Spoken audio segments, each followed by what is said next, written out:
it's Regina and Sabrina, and we're going to be checking out the story behind Song Rearrangements Hua Chenyu interview. I messed that up a little bit. We actually watched something with Hua Chenyu the day before yesterday, and we attempted to upload it yesterday. But we had some copyright issues. We got blocked 3 separate times, attempted to manipulate the audio, even removed the audio, but they just wouldn't let it go up. So just didn't happen. Just so you know, we checked out his performance of A New World on Production Camp 2019. It was so absolutely incredible. It was incredible. So good. We are still so going to try to find a way to get it up. It is on my Google Drive at the moment. So we'll see what we can do. We have a Google Drive link. I don't know if there's something I can do with that. Maybe share it somewhere. But just be on the lookout for. We will try to find a way to get that. But we're going to be checking out because we have so much Hua Chenyu stuff coming up, and we wanted a lot of it is from the next, and then we have a lot still from Singer, and then we have some of his Mars concert performances.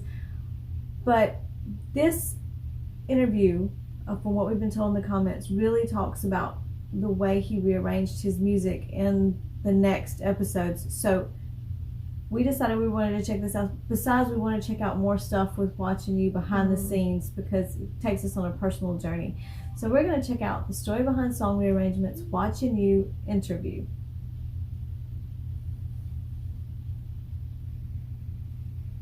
I'm not getting tangled up.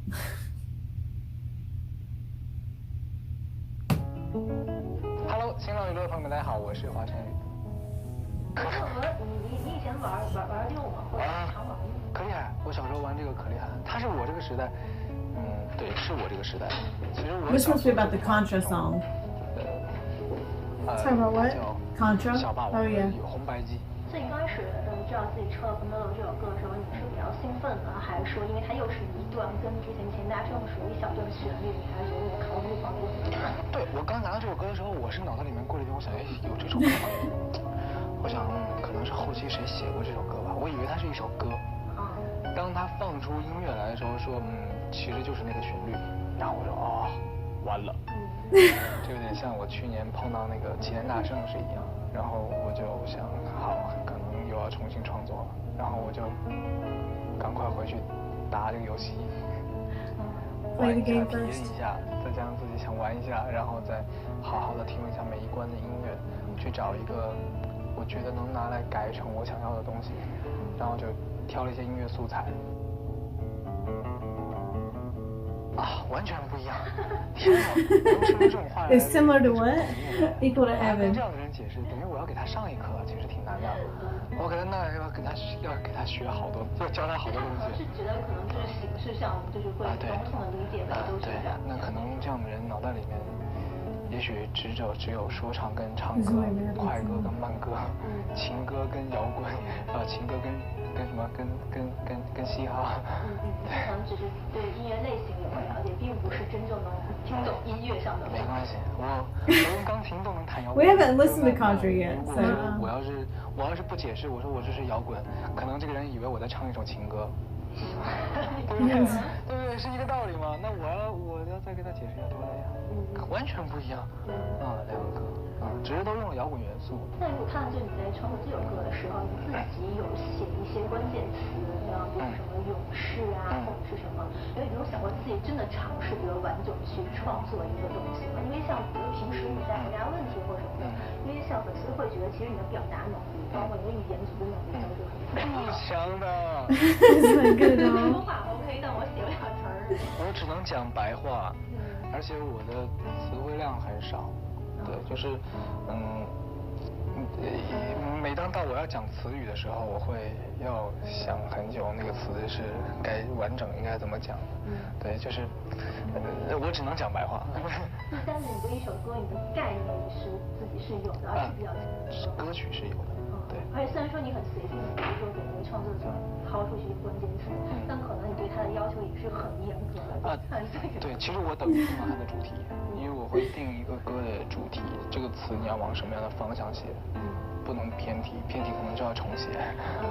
那你们作为这么多原创作人，就印象中最夸张的单9个副版词了？哇，非常多。我想想 Many of them do. 巨鹿这个词就 Giant deer. We've gotten a lot of requests for that one. 好多人来写这个词，然后最后选了一个最接近这个感觉的词，然后而且选完之后还让他再修改。短时间内你是不会想到要自己去尝试做词？不要，因为我觉得我的词跟不上我的曲，对吧？因为我觉得我的曲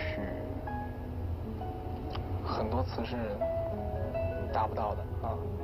就是这个歌声那场，因为那场正好赶上是你们演唱会。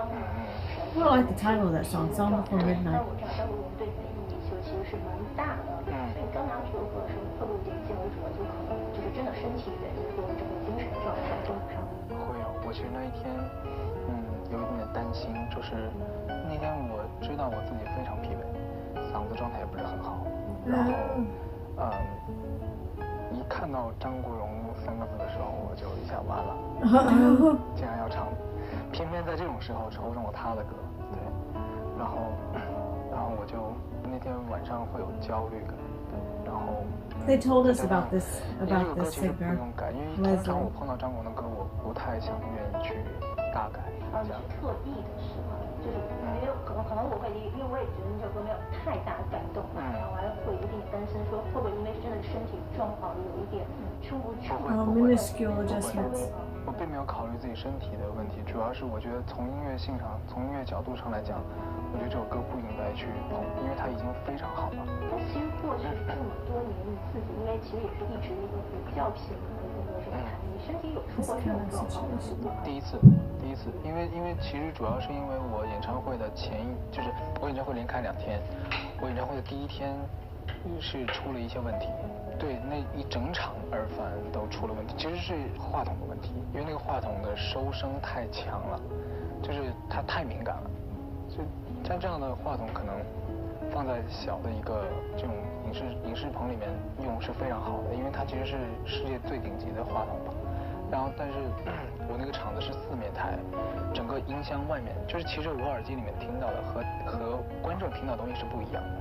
对，就是观众听到的东西是会有延时的，等于说那个观众听到那个音箱的声音传进了我的话筒里面，传进来，我耳机里面又有自己的声音，外面也有自己声音，全部，所以一堆东西放在我的耳朵里面是混乱的。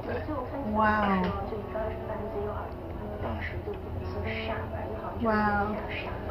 但是瞬间你有没有真的会担心说我的歌手生涯就结束了是吧？其实我有闪过那么一瞬间，但我其实更多担心是这个歌我会唱不好，但其实歌手生涯结束就无所谓了，这就结束了，反正就唱不了就只能唱不了，那就没办法。I really love the way he looks at life. Yeah, 不希望在唱这首歌的时候是个不好的状态，对，所以我会有点担心。I mean, because he knows he's going to probably stay in music even when he's not on the stage. Not good looking, but I'm very gentle. We haven't seen this performance, did we?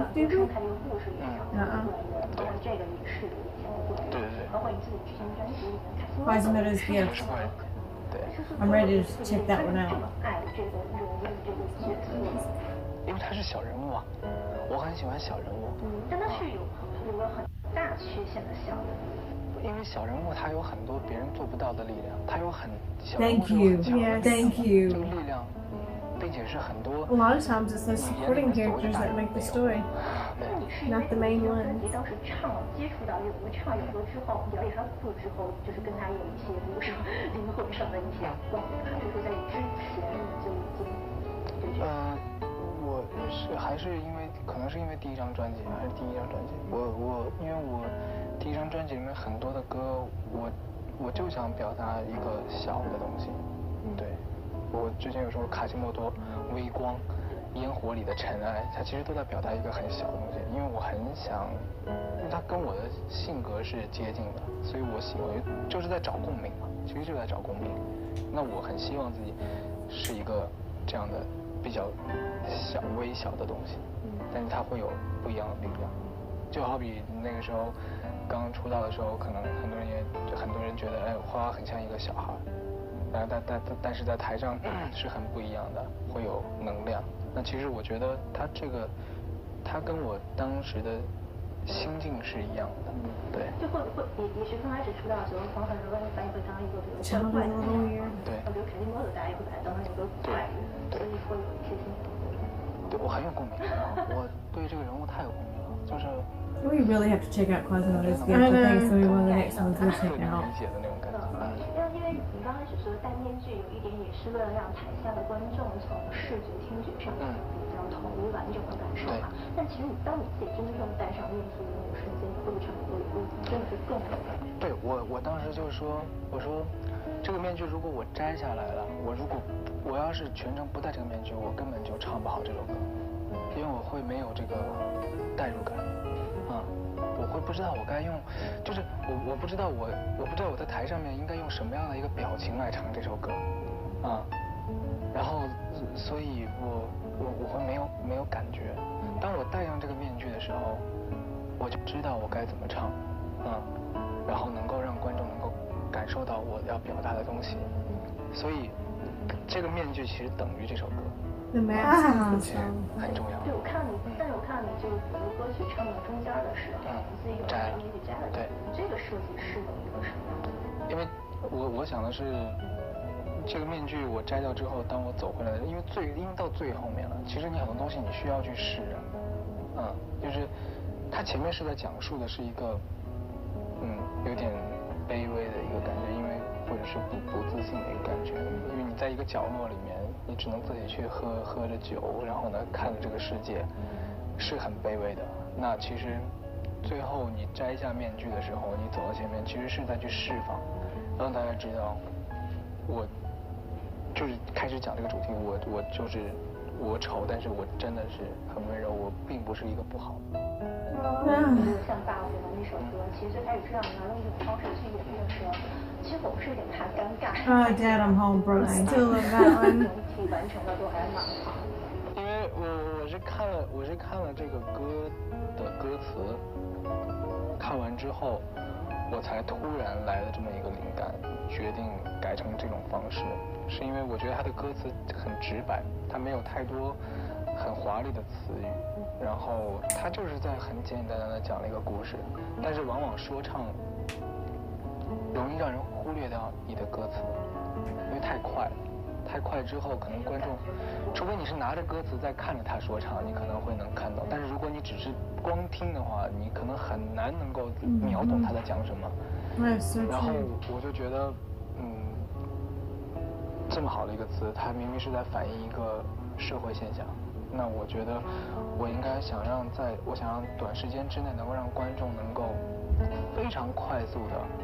懂这个词，懂我在干嘛，懂我在讲什么，所以我想用一种更极致的方式来去表现，然后我就决定用这样的一个讲话的方式。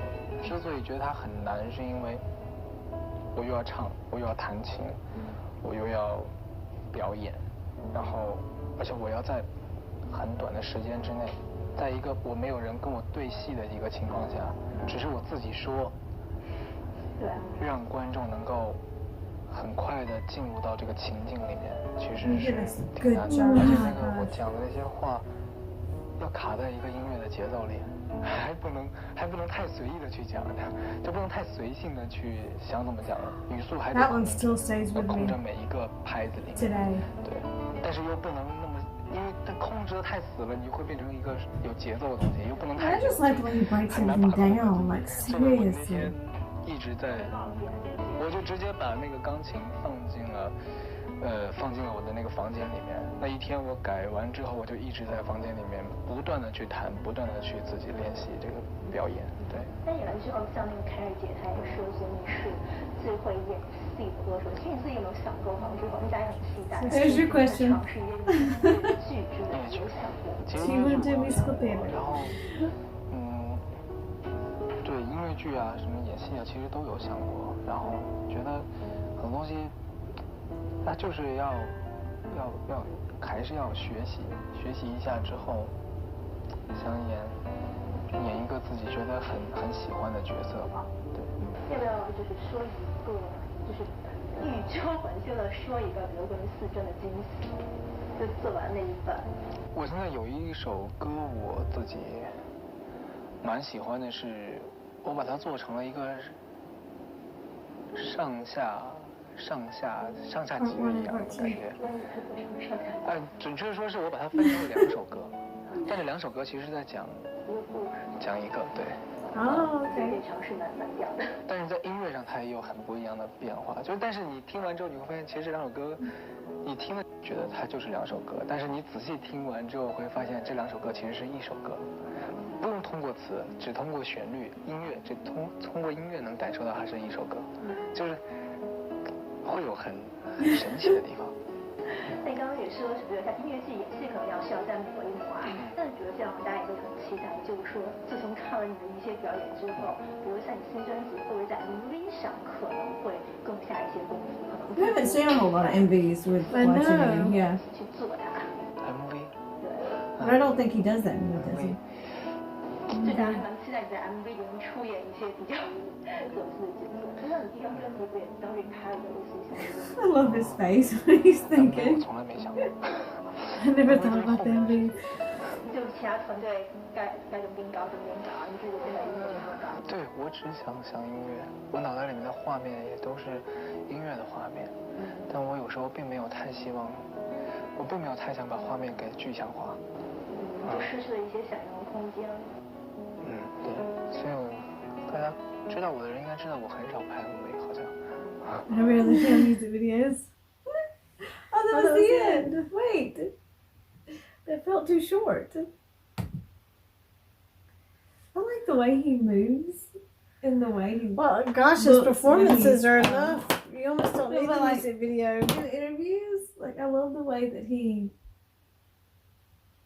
I like watching him think.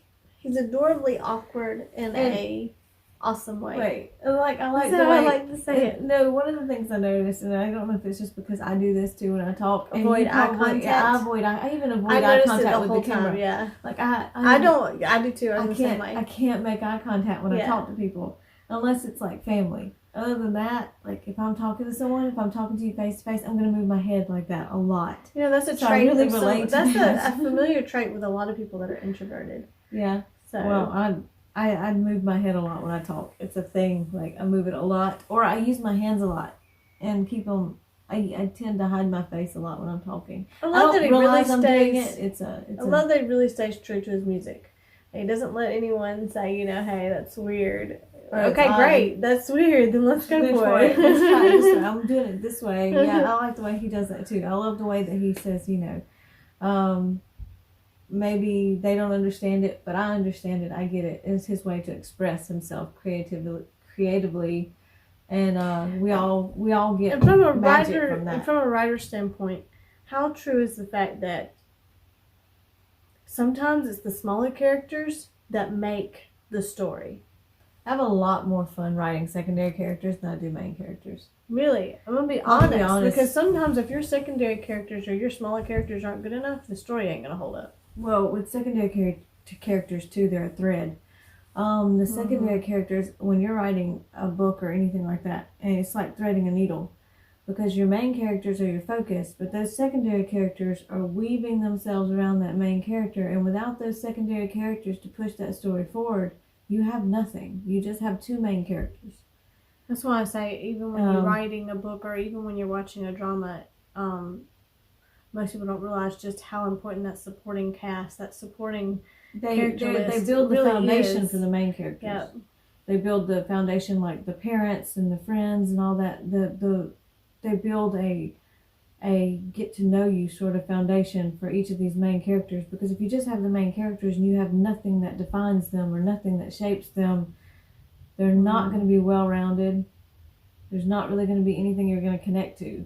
You connect to the secondary characters, which makes you feel like you're connecting to the main characters. And sometimes Yeah. those secondary characters shine to the point that they take the show. Oh yeah, I mean, think about all this whole second lead syndrome and everything else. always You know, no, like there's a lot of the dramas I watch have secondary couples, And sometimes those couples are more intriguing than the lead couples. I always fall for the secondary couples. All depends on the storyline. I fall for the main ones too. No, BLs is the worst for me because like I always fall for the secondary couples. With other dramas, I tend to. It depends on the drama, but with I think for me, it always depends on the storyline. It all depends on how well those supporting characters are written. Right. Because sometimes you'll have a secondary couple, but, you know, you only see them like 4 times and, you know, they're not together right here. And then that 4th time they're together and you're like, what happened to the story? But What I happened to them? I love that Hua Chenyu sees the same type of inspiration in music that, say, writers do or people who watch dramas do. That it's the small people you wouldn't think of as a hero that comes out as the hero in the end, and it's the one that people are going to relate to the most. They're going to relate to the small people because that's what we are. We're not some like great giant heroes sitting in our living rooms, you know, every day. We are day to day going to work, doing our jobs, dealing with maybe mental issues or dealing with depression or anxiety or dealing with, I've got to go to work today. I got to pay this bill. Oh my gosh, I didn't pay this bill last month. My rent's due. And you know, you're sitting there. You do not feel like a hero. You do not feel extraordinary. But when you listen to watching you perform something about an ordinary person, you suddenly feel extraordinary. But I love the fact that he also has admitted, you know, I don't care about writing lyrics. It's not, but he's able to tell the story through his melodies, through the non-lyrics. And I love that he says, you know, there's several versions of the lyrics before I pick one, and then I have to make them go back and rewrite them. I think it would be fun as a writer to work with watching you. Might be a little daunting. It might be a little intimidating, but I think it would be fun mentally and creatively. Yes, I'm saying. I think any writer that wants a challenge, because I'll tell you from my standpoint, you had written way longer before I ever came into the writing scene. So your writing had already polished. Would I say polished? My first book, I'm not a fan of it. And a lot of writers will say that. They'll go back to their first manuscript. Oh, I hate it. And I'm not crazy about my first one. I'm proud that I did it. But when you look at something that you wrote like in the very beginning and you look like 6 books later, oh wait, it's totally different. It's the style of writing that changes. It's not like you're just like. But you have a growth period too. Yeah, you have a growth period because with my first book, I still love it as much today as I did the day I wrote it. But the style of writing is very, very different from my later. Mine's totally different. Stuff. Like there's like no comparison. There's like totally different from this one to over here. And I almost want to tell people don't read the first one. You know, you really want to know what, you know, your idea of what it is. I think it's fun when they go back and read your first one because then they take the journey. Well, then they can figure out. It's like when they tell us to watch all the older stuff and then watch where like Hua Chenyu is now and see his growth too as an artist. You get to take this whole entire journey, and you see the maturity. Yeah. I guess that's how I personify it because, you know, like when I was pretty young, we were both pretty young, and you were even younger than me when that first book was published on. So, you know, it's kind of, to me, my first one's almost got a childlike quality. Baby. Yeah, and then but the maturity grows. Well, all I know is that I love the way his mind works. Oh, I love to watch him in interviews. I love to watch him behind the scenes. He's become one of my favorite artists. I love that he hasn't lost that innocence type of thing that he's got like that from that first audition that we saw with him. Superboy, yeah. I still see that in him in that interview. See that. He hasn't lost that. We did attempt to upload a video yesterday. We did want y'all to know that while watching this interview. So we will see if there's a way that we can get that one available, but do know that we are taking the entire Hua Chenyu journey. So even if something does not go up because of a copyright issue or because it was blocked or we're just not able to make it accessible, please know that we've seen it. So we did watch that one. It was so good. There's actually another version. Somebody tell us about it because I did notice that some people were reacting to a different version of that. I don't know if there's a different version of that same song, but it was like at a BBF festival. Is that similar, different arrangement, same song? I don't know. It seemed like it might be a similar song on the title. I haven't listened to it because I thought if it is the same, then we can do a reaction to that one and talk about, maybe compare it to the other one that we saw. But definitely let us know in the comments. That was Hua Chenyu. It's There's become more a to joke. come. It's become a joke in my house. Not a joke. It's just because I talk about him so much that now my kids will walk through the house and they'll go, "I'm watching you." Think about it. I'm watching you. Watching you. That's so cheesy, but it's cute. It's catchy. My kids came up with that because mom talks about him all the time. My kids are too busy to pay attention to me. So, but the only one that pays attention to me, bless her soul, can't speak. and I'm constantly playing music, my music in the house. So they'll go around singing it and we won't even realize what they're singing most of the time. I'm like, unless it's Fortnite Watching related, you. my son does not care. Watching Like, okay, if Watching You ever did a rearrangement of a Fortnite song, it's over with. Like, my son will be gone. oh, that was. Yeah. We love getting to know the artist on a more personal level. That was incredible, y'all. We can't thank you enough for checking this out with us, for watching the channel with us, and just for spending time with us. So thank you so much. We are very much looking forward to checking out all the stuff that he talked about, and it gave us a deeper insight to the way his mind works. So it's going to make it a lot more interesting. So we are looking forward to more Hua Chenyu coming up. Thank you for watching with us. Bye, guys.